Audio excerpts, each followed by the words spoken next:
Hello दोस्तों। तो चलिए स्टार्ट करते हैं। आज हम बात करने वाले हैं झारखंड की। आपने नाम तो सुना ही होगा। झार मतलब जंगल और खंड मतलब भूमि। तो जंगलों की भूमि।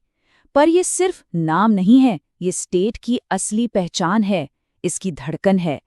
तो चलिए आज इसके हरे भरे दिल की गहराइयों में उतरते हैं और देखते हैं कि ये इतना इम्पोर्टेंट क्यों है। तो जैसा मैंने कहा, ये जंगल सिर्फ पेड़ों का कलेक्शन नहीं है, बिल्कुल नहीं। ये तो आप समझ लीजिए स्टेट का फाउंडेशन है। एनवायरनमेंट, यहाँ का पानी, लोगों की सोशल लाइफ, सब कुछ इन्हीं पर टिका हुआ है। ये इसकी आत्मा है। तो चलिए इस कनेक्शन को थोड़ा और करीब से देखते हैं।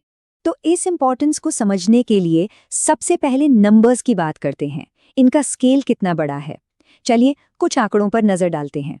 तो देखिए, झारखंड का जो टोटल ज्योग्राफिकल एरिया है वो है लगभग 80,000 square kilometres, 79,714 to be precise.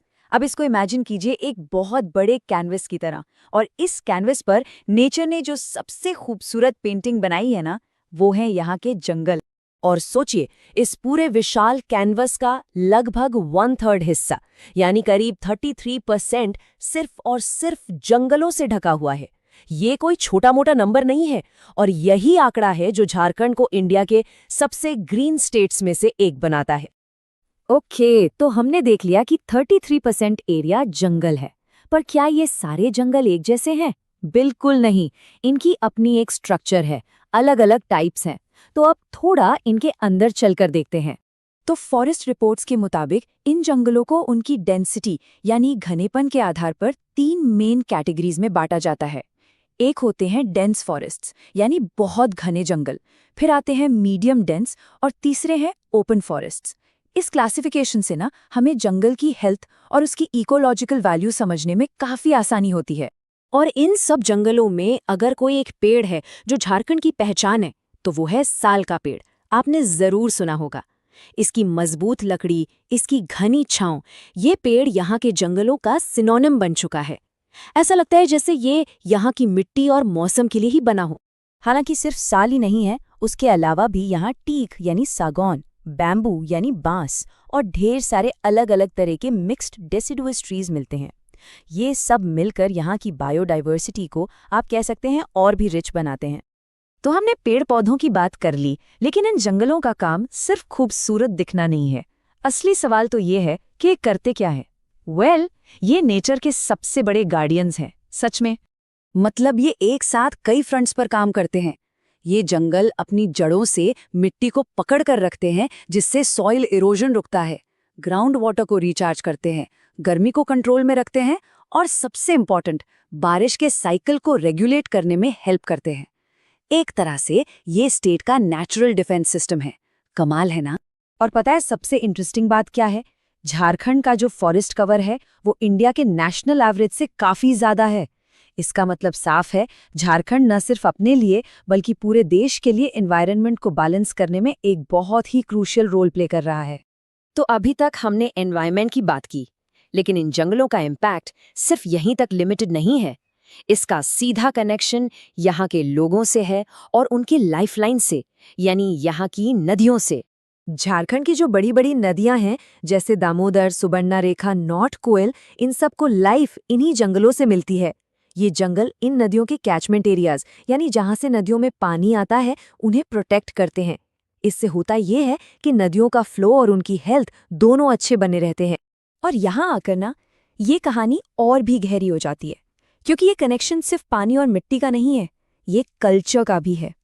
यहाँ के जो ट्राइबल कम्युनिटीज़ हैं, उनके लिए जंगल सिर्फ एक रिसोर्स नहीं है, ये उनकी आइडेंटिटी है, उनका कल्चर है, उनकी जिंदगी का फाउंडेशन है। एक तरह की पहेली जैसी।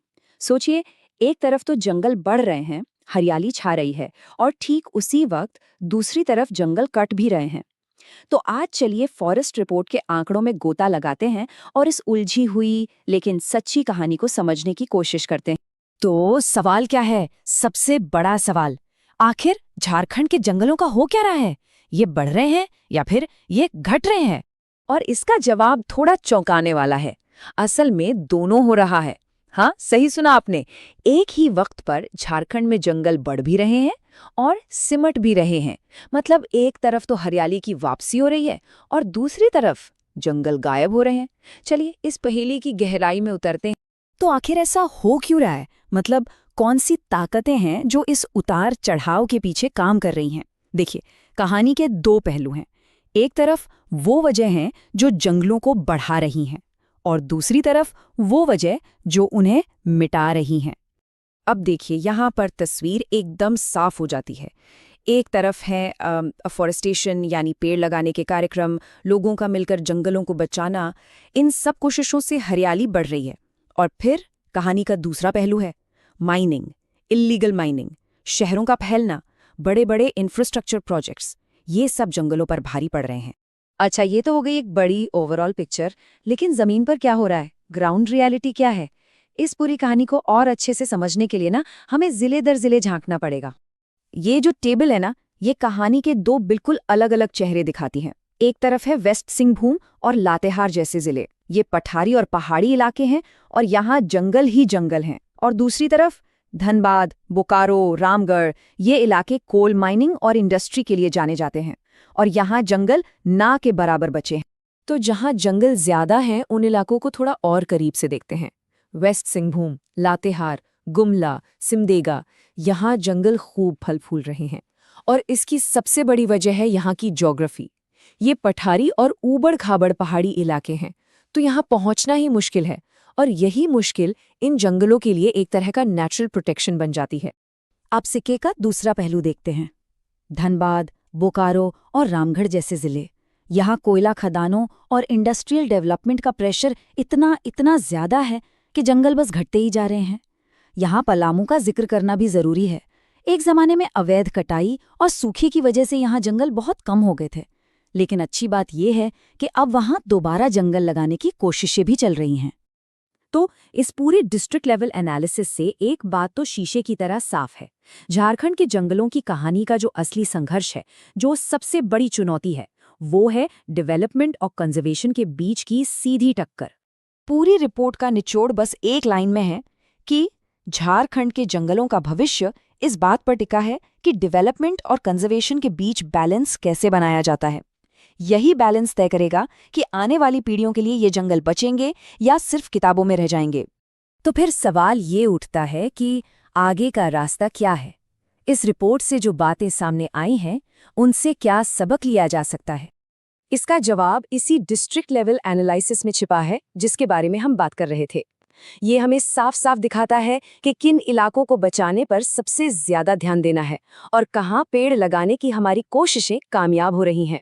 और इसी डेटा के आधार पर सही टारगेटेड पॉलिसीज बनाई जा सकती हैं। झारखंड के जंगलों की बात करते हैं ना, तो ये सिर्फ पेड़ पौधे नहीं है, ये सच में इस राज्य की धड़कन है। तो चलिए आज जरा झारखंड फॉरेस्ट रिपोर्ट को करीब से देखते हैं और समझते हैं कि ये जंगल हमारे लिए इतने जरूरी क्यों हैं। देखिए, ये जो एक लाइन है ना, यही इस पूरी रिपोर्ट का सार है। ये हमें बताती है कि जंगल सिर्फ जमीन का कोई टुकड़ा नहीं है, बल्कि एक जीता जागता सांस लेता हुआ सिस्टम है जो पूरे राज्य को चलाता है। तो सवाल ये है कि ये जंगल आखिर करते क्या हैं? सबसे पहली बात, ये अनगिनत जानवरों का घर है। ये सिर्फ पेड़ नहीं है, ये एक ऐसी जिंदा कम्युनिटी है जहां हर तरफ जिंदगी ही जिंदगी है। जरा सोचिए, इन्हीं जंगलों में हाथियों के झुंड आजादी से घूमते हैं, बाघों की दहाड़ गूंजती है और भालू से लेकर हिरण तक न जाने कितने ही जानवर रहते हैं। ये जंगल उन्हें सिर्फ एक सुरक्षित घर और खाना ही नहीं देते, बल्कि पूरे इकोसिस्टम का जो नाजुक सा बैलेंस है ना, उसे भी बनाए रखते हैं। और जब हम इन्हें बचाने की बात करते हैं तो बेतला नेशनल पार्क, दलमा वाइल्ड लाइफ सेंचुरी और पलामो टाइगर रिजर्व जैसी जगह इसकी सबसे बड़ी मिसाल हैं। ये सिर्फ नक्शे पर बने कुछ निशान नहीं हैं, बल्कि ये वन्य जीवों के वो सुरक्षित ठिकाने हैं जो वहाँ के लोकल टूरिज्म और रोजगार को भी सपोर्ट करते हैं। जानवरों को घर देने के अलावा भी ये जंगल हमारे लिए बहुत कुछ करते हैं। चलिए अब जरा इनके उन छिपे हुए कामों पर नजर डालते हैं जिन्हें हम अक्सर देख नहीं पाते, मतलब इनकी इकोलॉजिकल सर्विसेज। सोचिए, ये जंगल चुपचाप हमारे लिए 3 कितने बड़े काम करते हैं। पहला, ये हमारी नदियों को पानी से भरा रखते हैं। दूसरा, इनकी जड़ें मिट्टी को मजबूती से पकड़ कर रखती हैं ताकि वो बहे नहीं। और तीसरा, ये हवा से कार्बन डाइऑक्साइड को सोखकर क्लाइमेट चेंज से लड़ने में हमारी मदद करते हैं। तो फिर सवाल उठता है कि इन कीमती जंगलों को बचाता कौन है? देखिए, ये किसी एक का काम नहीं है। ये सरकार और वहां रहने वाले लोकल लोगों की दोनों की मिलीजुली जिम्मेदारी है। ये एक तरह का टीम वर्क है। एक तरफ सरकार पेड़ लगाने के अभियान चला रही है, नए कानून बना रही है, तो दूसरी तरफ आदिवासी समुदाय जंगलों को संभालने में बहुत ही अहम भूमिका निभा रहे हैं। और असली कामयाबी तभी मिलती है जब ये दोनों मिलकर काम करते हैं। तो अब तक तो ये साफ हो ही गया है कि ये जंगल सिर्फ एक नेचुरल रिसोर्स नहीं है। ये झारखंड के भविष्य की तरक्की और स्थिरता के लिए एक अनमोल संपत्ति हैं, एक विरासत। अच्छा, अब बात करते हैं उन सभी की जो कॉम्पिटिटिव एग्जाम्स की तैयारी कर रहे हैं। आपके लिए ये जानना बहुत ज़रूरी है। झारखंड फॉरेस्ट रिपोर्ट सिर्फ एनवायरनमेंट का टॉपिक नहीं है, ये आपके एग्जाम्स के लिए एक बेहद ज़रूरी डॉक्यूमेंट है। तो आपको किन बातों पर खास ध्यान देना है? देखिए, राज्य का फॉरेस्ट कवर कितना % है? बेतला और दलमा जैसे बड़े सेंचुरीज कहाँ हैं? जंगलों के घटने या बढ़ने के पीछे क्या वजह हैं? और हाँ, राज्य में किस किस तरह के जंगल मिलते हैं? और आखिर में हम इस एक जरूरी नतीजे पर पहुंचते हैं। इन जंगलों को बचाना सिर्फ पर्यावरण के लिए नहीं, बल्कि राज्य के सस्टेनेबल डेवलपमेंट और सोशल बैलेंस के लिए भी बहुत जरूरी है। ये एक ऐसी जिम्मेदारी है जो एक पीढ़ी से दूसरी पीढ़ी तक जाती है। तो अब सवाल ये उठता है कि इस अनमोल विरासत को बचाने में हमारी क्या भूमिका हो सकती है? इस पर जरूर सोचेगा।